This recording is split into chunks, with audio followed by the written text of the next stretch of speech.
नमस्कार, डेली 24 भारत देख रहे हैं आप। मैं हूं आपके साथ साहिल धुलिया। बुलेटिन की शुरुआत करेंगे। दिल्ली में सिविल सेवा दिवस के अवसर पर देश के प्रधानमंत्री नरेंद्र मोदी ने देश भर के सिविल सेवा अधिकारियों को शुभकामनाएं देते हुए उनके योगदान की सराहना की। प्रधानमंत्री मोदी ने अपने संदेश में कहा कि सिविल सेवा के अधिकारी देश के प्रशासनिक ढांचे की रीढ़ है और वो नीति निर्माण से लेकर योजनाओं के जमीनी क्रियान्वयन तक अहम भूमिका निभाते हैं। उन्होंने कहा कि कठिन परिस्थितियों, चाहे प्राकृतिक आपदाएं हो, महामारी का दौर हो या विकास योजनाओं को गांव-गांव तक पहुंचाने का लक्ष्य, हर चुनौती में सिविल सेवकों ने समर्पण और ईमानदारी के साथ देश की सेवा की है। प्रधानमंत्री ने अधिकारियों से अपील की कि वो जन सेवा की भावना को सर्वोपरि रखते हुए पारदर्शिता, संवेदनशीलता और नवाचार के साथ काम करें ताकि देश के अंतिम पंक्ति में खड़े व्यक्ति तक सरकार की योजनाओं का लाभ पहुंचे। उन्होंने ये भी कहा कि विकसित भारत के लक्ष्य को हासिल करने में सिविल सेवा अधिकारियों की भूमिका निर्णायक रहने वाली है। हर वर्ष 21 अप्रैल को मनाया जाने वाला सिविल सेवा दिवस उन अधिकारियों के योगदान को सम्मान देने का अवसर होता है जो प्रशासनिक व्यवस्था को मजबूत बनाते हुए देश के विकास को गति देते हैं। वहीं मेरठ में आज सीपी राधाकृष्णन का दौरा प्रस्तावित है। उपराष्ट्रपति यहां IIMT यूनिवर्सिटी के दीक्षांत समारोह में मुख्य अतिथि के रूप में शामिल होंगे, जहां हजारों छात्र छात्राओं को उनकी शैक्षणिक उपलब्धियों के लिए सम्मानित किया जाएगा। जानकारी के अनुसार उपराष्ट्रपति दोपहर करीब 2:30 बजे हेलीकॉप्टर से मेरठ पहुंचेंगे और सीधे IIMT विश्वविद्यालय परिसर में आयोजित भव्य दीक्षांत समारोह में हिस्सा लेंगे। इस अवसर पर करीब 3,940 विद्यार्थियों को डिग्रियां और मेडल प्रदान किए जाएंगे। यह समारोह छात्रों के लिए उनके शैक्षणिक जीवन का एक महत्वपूर्ण पड़ाव माना जा रहा है। कार्यक्रम में आध्यात्मिक जगत की प्रतिष्ठित हस्तियां स्वामी कैलाशानंद और चिदानंद सरस्वती भी विशिष्ट अतिथि के रूप में मौजूद रहेंगे। उनके संबोधन से समारोह की गरिमा और भी बढ़ने की उम्मीद है। तो विश्वविद्यालय प्रशासन की ओर से कार्यक्रम की तैयारियां पूरी कर ली गई हैं। सुरक्षा व्यवस्था भी कड़ी कर दी गई है और स्थानीय प्रशासन अलर्ट मोड पर है ताकि उपराष्ट्रपति के दौरे को लेकर सभी व्यवस्थाएं सुचारू रूप से संचालित हो सकें। वहीं दिल्ली में सांसद कमलजीत सहरावत आज शाम 4 बजे द्वारका क्षेत्र में एक महत्वपूर्ण प्रेस वार्ता करेंगी। इस प्रेस कॉन्फ्रेंस का मुख्य विषय नारी शक्ति वंदन अधिनियम रहेगा, जिसे केंद्र सरकार महिलाओं की राजनीतिक भागीदारी बढ़ाने की दिशा में एक ऐतिहासिक कदम मानती है। बताया जा रहा है कि प्रेस वार्ता के दौरान सांसद कमलजीत शेहरावत नारी शक्ति वंदन अधिनियम से महिलाओं को मिलने वाले राजनीतिक अधिकारों, संसद और विधानसभाओं में उनकी बढ़ती भागीदारी, साथ ही महिला सशक्तिकरण के व्यापक प्रभावों पर विस्तार से चर्चा करेंगी। इसके साथ ही वो विपक्ष के रुख पर भी प्रतिक्रिया दे सकती हैं और केंद्र सरकार की महिला सशक्तिकरण से जुड़ी योजनाओं और पहलों को सामने रखेंगी। प्रेस वार्ता को लेकर द्वारका क्षेत्र में राजनीतिक हलचल तेज हो गई है और बड़ी संख्या में पार्टी पदाधिकारी व महिला कार्यकर्ताओं के शामिल होने की संभावना जताई जा रही है। ये प्रेस वार्ता आगामी राजनीतिक रणनीति और महिला मुद्दों पर पार्टी के दृष्टिकोण को स्पष्ट करने के लिहाज से अहम मानी जा रही है। वहीं दिल्ली समेत पूरा उत्तर भारत इस समय भीषण गर्मी और लू की चपेट में है। भारतीय मौसम विज्ञान विभाग यानी IMD के अनुसार 21 अप्रैल 2026 को राजधानी में दिन भर हीट वेव का असर साफ दिखाई देगा और तापमान 40 से 44 डिग्री सेल्सियस तक पहुंच सकता है। सुबह से ही तेज धूप और गर्म हवाओं ने लोगों की परेशानी बढ़ा दी है। दोपहर के समय लू के थपेड़े हालात और मुश्किल बना सकते हैं। मौसम विभाग के मुताबिक आसमान साफ रहने और बारिश की कोई संभावना न होने से पूरे दिन गर्मी का असर बना रहेगा। मौसम विशेषज्ञों का कहना है कि उत्तर भारत के कई हिस्सों में अगले कुछ दिनों तक हीट वेव जैसी स्थिति बनी रह सकती है। ऐसे में खासतौर पर बच्चों, बुजुर्गों और बाहर काम करने वाले लोगों को सावधानी बरतने की सलाह दी गई है। गर्मी के इस दौर में प्रशासन ने भी लोगों से दोपहर के समय घर से कम निकलने, पर्याप्त पानी पीने और धूप से बचाव के उपाय अपनाने की अपील की है। तो पूरे उत्तर भारत समेत पूरा देश इस वक्त गर्मी की चपेट में नजर आ रहा है। 40 से 44 डिग्री तक कई जगहों का तापमान पहुंच गया है। बारिश की फिलहाल कोई संभावना नजर नहीं आ रही है, जिससे हालात और भीषण होने की संभावना मौसम विभाग की तरफ से भी जताई गई है। दिल्ली की बात करें तो भीषण गर्मी और लू का प्रकोप लगातार देखने को मिल रहा है। NCR में भी यही हालात है। लोगों से सावधानी बरतने की अपील की जा रही है। साथ ही साथ लोगों के लिए IMD ने चेतावनी जारी की है कि वो जब बेहद ज़रूरी हो तभी घर से बाहर निकले और लू से अपना बचाव करें। वहीं मेरठ समेत पूरे पश्चिमी उत्तर प्रदेश में गन्ना किसानों का भुगतान अटकने का मुद्दा अब गंभीर होता जा रहा है। शुगर मिलों में पेराई सत्र बंद हो चुका है, लेकिन इसके बावजूद किसानों का करीब 1,878 करोड़ रुपए का बकाया अब तक जारी नहीं किया गया है। जिससे हजारों किसान आर्थिक संकट से जूझ रहे हैं। खेती की अगली तैयारी, खाद बीज की खरीद और पारिवारिक खर्चों पर इसका सीधा असर पड़ रहा है और किसान लगातार भुगतान की मांग उठा रहे हैं। जानकारी के मुताबिक पश्चिमी यूपी के 6 जिलों की शुगर मिलों पर किसानों का भारी बकाया लंबित है। सहारनपुर में करीब 237 करोड़ रुपए, शामली में 312 करोड़ रुपए, मेरठ में 376 करोड़ रुपए, मुजफ्फरनगर में 283 करोड़ रुपए और बिजनौर की शुगर मिलों पर 210 करोड़ रुपए से ज़्यादा का भुगतान अटका हुआ है।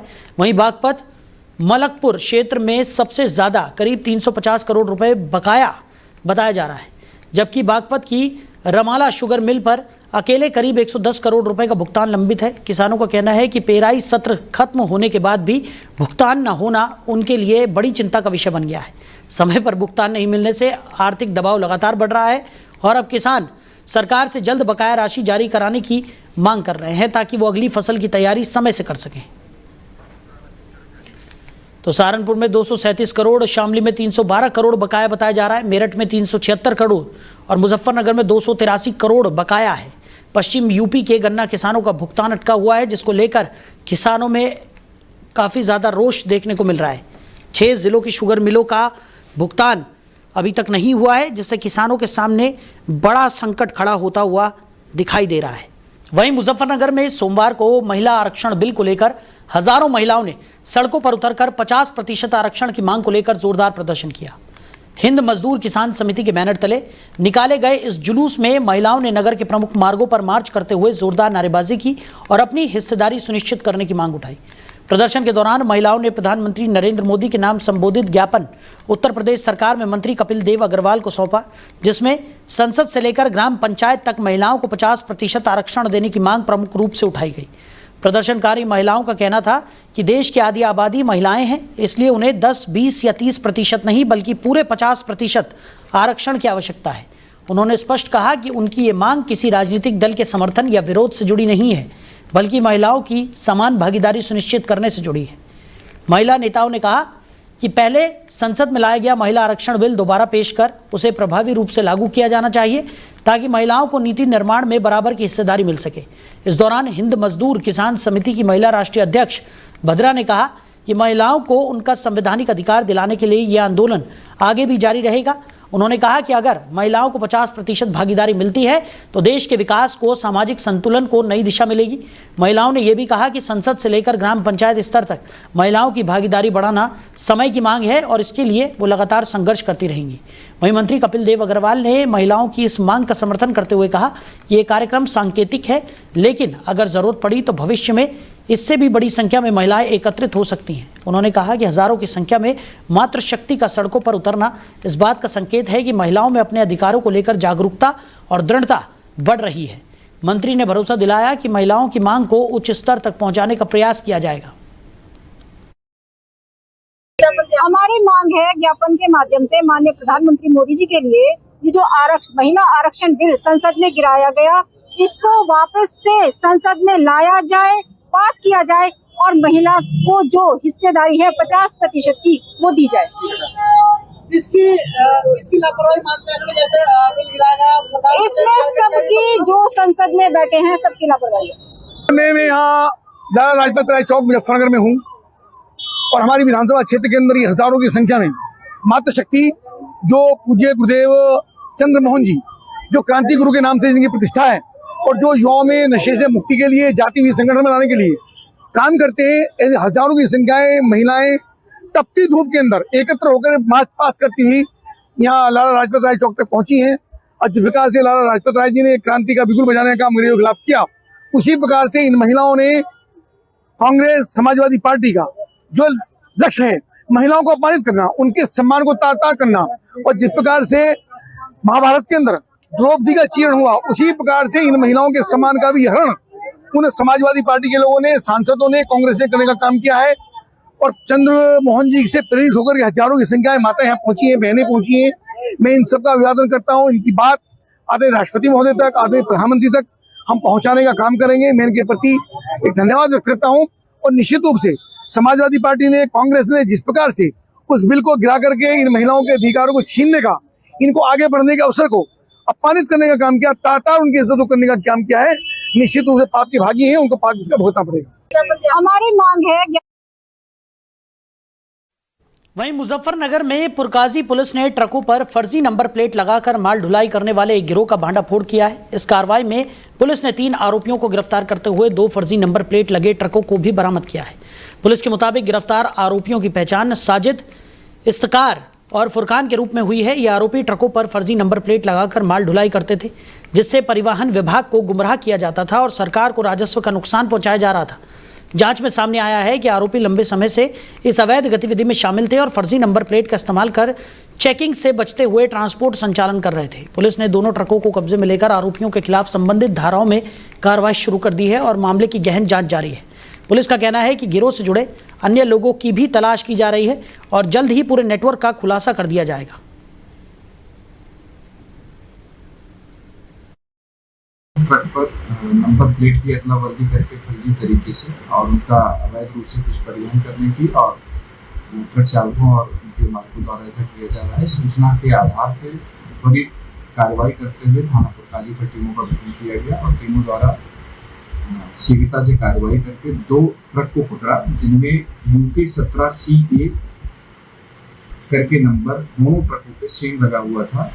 और बाद में जब जांच की गई तो पता चला कि एक पुरकाजी कस्बे के रहने वाले हैं फुरकान, जिनका एक ट्रक है जिसका नंबर दूसरे उनके रिश्तेदार रुड़की के रहने वाले हैं, उनके ट्रक पर भी सेम नंबर डला हुआ था। दोनों ट्रकों को कब्जे में ले लिया गया और तत्काल एक अभियोग पंजीकृत कराया गया सुसंगत धाराओं में और टीम द्वारा 3 लोगों को गिरफ्तार किया गया। यही कस्बा पुरकाजी के रहने वाले गुफरान, इसके कार और एक इसका ड्राइवर, और तीनों लोगों को विभिन्न कार्रवाई करते हुए माननीय न्यायालय के समक्ष प्रस्तुत किया जा रहा है। और इसमें जो अन्य लोग भी आएंगे उनके भी विरुद्ध कार्रवाई की जाएगी। इसमें ये भी जांच की जा रही है कि लोग क्या GST बचाने के लिए और क्या करने के लिए क्या किन किन कारणों से ये लोग ऐसा काम करते थे।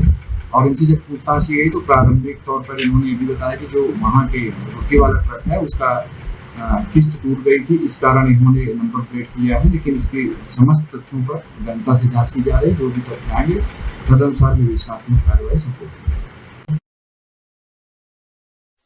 वहीं हापुड़ के पिलकुआ क्षेत्र में कर्मचारियों की हड़ताल और हंगामे के मामले में पुलिस ने बड़ी कार्रवाई करते हुए हड़ताल के लिए उकसाने वाले 2 लोगों को गिरफ्तार कर लिया है। पुलिस का कहना है कि दोनों आरोपियों पर मजदूरों को भड़काने और विरोध प्रदर्शन की साजिश रचने का आरोप है। बताया जा रहा है कि सैलरी बढ़ाने की मांग को लेकर सैकड़ों मजदूर सड़क पर उतर आए थे और जोरदार प्रदर्शन किया था। इस दौरान इलाके में तनाव की स्थिति बन गई थी और यातायात भी प्रभावित हुआ था। मामले को गंभीरता से लेते हुए पिलकुआ थाना पुलिस ने जांच शुरू की और प्रदर्शन के पीछे सक्रिय भूमिका निभाने वाले 2 लोगों को गिरफ्तार कर लिया। पुलिस अधिकारियों के अनुसार आरोपियों से पूछताछ की जा रही है और पूरे मामले में अन्य शामिल लोगों की भूमिका की भी जांच की जा रही है। तो प्रशासन का कहना है कि कानून व्यवस्था प्रभावित करने की कोशिश करने वालों के खिलाफ सख्त कार्रवाई जारी रहेगी। वहीं मुजफ्फरनगर में बाइकर्स का खतरनाक स्टंट और यातायात नियमों की अनदेखी का मामला सामने आया है। रुड़की रोड स्थित सिविल लाइन क्षेत्र में एक ही बाइक पर 5 युवक सवार होकर सड़कों पर फर्राटा भरते नजर आए, जिसका वीडियो सोशल मीडिया पर वायरल हो गया। वीडियो सामने आने के बाद पुलिस हरकत में आई और तत्काल कार्रवाई करते हुए संबंधित बाइक को कब्जे में ले लिया। जांच के बाद पुलिस ने बाइक को सीज कर दिया और करीब 6,000 रुपए का चालान भी काटा। पुलिस का कहना है कि इस तरह की लापरवाही न केवल यातायात नियमों का उल्लंघन है, बल्कि सड़क पर चल रहे अन्य लोगों की सुरक्षा के लिए भी बड़ा खतरा बन सकती है। वायरल वीडियो के आधार पर कार्रवाई करते हुए पुलिस ने स्पष्ट किया है कि आगे भी ऐसे मामलों में सख्त कदम उठाए जाएंगे। स्थानीय लोगों का कहना है कि क्षेत्र में इस तरह की घटनाएं लगातार सामने आ रही हैं, जिससे हादसों का खतरा बना रहता है। पुलिस ने लोगों से भी अपील की है कि ऐसे मामलों की सूचना तुरंत दें ताकि समय रहते कार्रवाई की जा सके। वहीं मुजफ्फरनगर के बुढ़ाना तहसील क्षेत्र के हबीबपुर गांव में प्रशासन ने बड़ी कार्रवाई करते हुए 37 भट्टा मजदूरों को बंधन मुक्त कराया है। यह कार्रवाई कोर्ट के आदेश पर की गई, जिसके बाद मौके पर पहुंचे SDM कृष्णकांत ने पूरी प्रक्रिया की निगरानी करते हुए मजदूरों को मुक्त कराया। इस दौरान मौके पर भारी पुलिस बल भी तैनात रहा ताकि कार्रवाई शांतिपूर्वक और सुरक्षित तरीके से पूरी की जा सके। बताया गया कि प्रशासनिक टीम ने मौके पर पहुंचकर मजदूरों को बंधन से मुक्त कराते हुए उन्हें सुरक्षित रूप से उनके गंतव्य के लिए रवाना कराया। पूरी कार्रवाई SDM की देखरेख में संपन्न हुई। इस कदम के बाद प्रशासन की सक्रियता की सराहना की जा रही है और मजदूरों के अधिकारों की सुरक्षा को लेकर इसे महत्वपूर्ण कार्रवाई माना जा रहा है।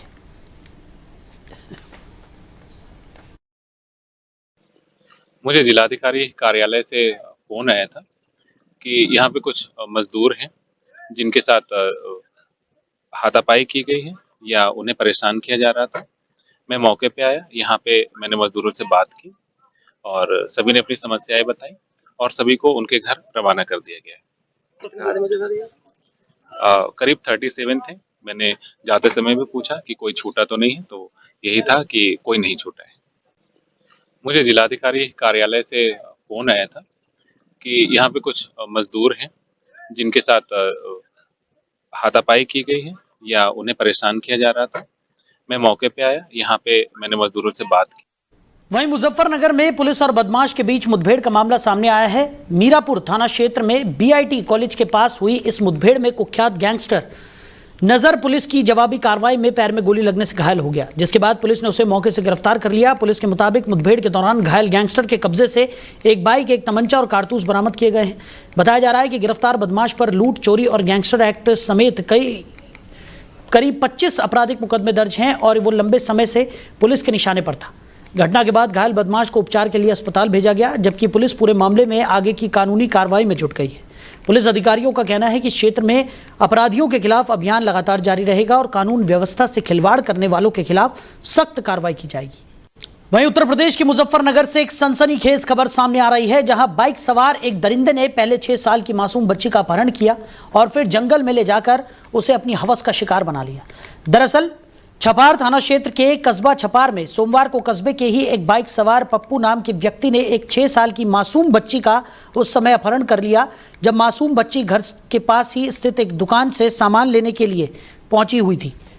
आपको बता दें कि अपहरण के बाद ये दरिंदा मासूम को कुछ ही दूरी पर स्थित जंगल में ले गया और वहां पर उसे अपनी हवस का शिकार बनाया। तो मासूम बच्ची के साथ बलात्कार की घटना को अंजाम देकर इस शख्स ने सनसनी फैला दी। इस दौरान बच्ची के रोने की आवाज़ सुनकर राह चलते लोग जब मौके पर पहुंचे तो आरोपी घटनास्थल से फरार हो गया। तो आपको बता दें कि जिसके बाद बदहवास हालत में बच्ची को लोगों की तरफ से उसके घर ले जाया गया। तो वहीं इसके बाद पीड़ित परिवार ने थाने पहुंचकर आरोपी के खिलाफ लिखित शिकायती पत्र देते हुए कार्रवाई की मांग की, जिस पर पुलिस ने इस मामले में मुकदमा दर्ज कर आरोपी को गिरफ्तार करते हुए सलाखों के पीछे भेजकर मासूम बच्ची को उपचार के लिए अस्पताल में भर्ती कराया। वहीं इस घटना की अधिक जानकारी देते हुए सीओ सदर रविशंकर मिश्रा ने बताया कि आज थाना छपार पर कस्बा छपार में रहने वाले व्यक्ति की तरफ से तहरीर दी गई, जिसमें अंकित किया गया कि उसकी नाबालिग पुत्री के साथ उसके ही कस्बे का रहने वाला पप्पू ने शोषण किया है। संबंध में तत्काल सुसंगत धाराओं में थाने पर अभियोग पंजीकृत कराया गया और आरोपी व्यक्तियों को पुलिस हिरासत में ले लिया गया। पूछताछ की जा रही है और अग्रिम वैधानिक कार्रवाई सुनिश्चित की जा रही है। आज थाना छपार पर कस्बा छपार के रहने वाले एक व्यक्ति द्वारा तहरीरी सूचना दी गई, जिसमें अंकित किया कि उसकी नाबालिग पुत्री के साथ एक व्यक्ति जो कस्बे का रहने वाला पप्पू है उसने यौन शोषण किया है। इस संदर्भ में तत्काल सुसंगत धाराओं में थाने पर अभियोग पंजीकृत कराया गया और आरोपी व्यक्ति को पुलिस हिरासत में ले लिया गया है। उससे पूछताछ की जा रही है और अग्रिम विधायिक कार्रवाई सुनिश्चित की जा रही है। आज थाना छपार पर कस्बा छपार के रहने वाले एक व्यक्ति द्वारा तहरीरी सूचना दी गई, जिसमें अंकित किया कि उसकी नाबालिग पुत्री के साथ एक व्यक्ति जो कस्बे का रहने वाला पप्पू है उसने यौन शोषण किया है। इस संदर्भ में तत्काल सुसंगत धाराओं में थाने पर अभियोग पंजीकृत कराया गया और आरोपी व्यक्ति को पुलिस हिरासत में ले लिया गया है। उससे पूछताछ की जा रही है और अग्रिम विधायिक कार्रवाई सुनिश्चित की जा रही है।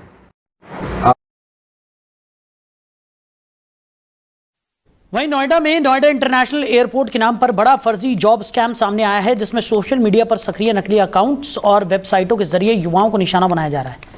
ठग ग्राउंड स्टाफ, सिक्योरिटी गार्ड और ड्राइवर जैसे पदों पर नौकरी दिलाने के नाम पर आवेदन कराकर फीस वसूलने की कोशिश कर रहे हैं। जानकारी के मुताबिक ठगों की तरफ से 2442 पदों पर भर्ती का झांसा देकर 10वीं और 12वीं पास युवाओं को खास तौर पर टारगेट किया जा रहा है। इसके साथ ही टैक्सी सेवा से जोड़ने और एयरपोर्ट पर जल्द उड़ान शुरू होने की झूठी जानकारी वीडियो और फर्जी वेबसाइटों के जरिए फैलाई जा रही है, जबकि वास्तविकता यह है कि एयरपोर्ट का उद्घाटन तो हो चुका है, लेकिन अभी नियमित उड़ान सेवा शुरू नहीं हुई है। इस मामले में यमुना इंटरनेशनल एयरपोर्ट लिमिटेड ने एडवाइजरी जारी कर स्पष्ट किया है कि एयरपोर्ट भर्ती प्रक्रिया के किसी भी चरण में कोई शुल्क नहीं लिया जाता। कंपनी ने कहा कि नौकरी से संबंधित सभी आधिकारिक सूचनाएं केवल एयरपोर्ट के ऑफिशियल वेबसाइट के करियर पेज पर ही उपलब्ध होती है। प्रशासन और एयरपोर्ट प्रबंधन ने लोगों से अपील की है कि वो किसी भी फर्जी वेबसाइट, एजेंसी या सोशल मीडिया अकाउंट के झांसे में ना आए और नौकरी के नाम पर किसी को पैसा ना दे। ऐसे मामलों की जानकारी तुरंत संबंधित अधिकारियों को देने की सलाह भी दी गई है। वहीं ग्रेटर नोएडा में आउटसोर्स कर्मचारियों के लिए राहत भरी खबर सामने आई है। ग्रेटर नोएडा प्राधिकरण ने बड़ा फैसला लेते हुए आउटसोर्सिंग कर्मचारियों के वेतन में बढ़ोतरी कर दी है, जिसे 1 अप्रैल से लागू कर दिया गया है। इस संबंध में ACEO श्री लक्ष्मी VS की तरफ से आदेश जारी किए गए हैं। नए आदेश के अनुसार अकुशल श्रमिकों का वेतन बढ़ाकर 21,634 रुपये प्रतिमाह कर दिया गया है। वहीं प्रयोगशाला सहायक पर्यवेक्षक, DG सेट ऑपरेटर और ड्राइवर जैसे पदों पर कार्यरत कर्मचारियों का वेतन बढ़ाकर 26,974 रुपये प्रतिमाह कर दिया गया है, जो पहले 24,513 रुपये था। इसके साथ ही आदेश में यह भी स्पष्ट किया गया है कि नियोक्ता की तरफ से कर्मचारियों के PF में बराबर का अंशदान देना अनिवार्य होगा, जबकि स्वास्थ्य सेवाओं के लिए ESI में भी योगदान सुनिश्चित किया जाएगा। तो प्राधिकरण के इस फैसले से हजारों आउटसोर्स कर्मचारियों को सीधा लाभ मिलने की उम्मीद है और उनकी आर्थिक स्थिति को मजबूती मिलेगी। वहीं दिल्ली के जनकपुरी इलाके में उस समय हड़कंप मच गया जब सड़क किनारे खड़ी कार में अचानक आग लग गई। आग लगते ही आसपास मौजूद लोगों में अफरा तफरी का माहौल बन गया, लेकिन स्थानीय लोगों ने सूझबूझ दिखाते हुए तुरंत मौके पर पहुंचकर आग पर काबू पाने का प्रयास शुरू कर दिया। बड़ी घटना होने से पहले स्थिति को नियंत्रित कर लिया गया। बताया जा रहा है कि समय रहते आग पर काबू पा लेने के कारण कोई बड़ा हादसा नहीं हुआ और आसपास खड़े अन्य वाहनों साथ ही लोगों को भी नुकसान से बचा लिया गया। घटना की सूचना मिलने के बाद संबंधित विभाग को भी अवगत कराया गया। फिलहाल आग लगने के कारणों का स्पष्ट पता नहीं चल सका है, लेकिन शुरुआती तौर पर शॉर्ट सर्किट की आशंका जताई जा रही है। तो फिलहाल इस बुलेटिन में मेरे साथ इतना ही। आप बने रहिए। नमस्कार।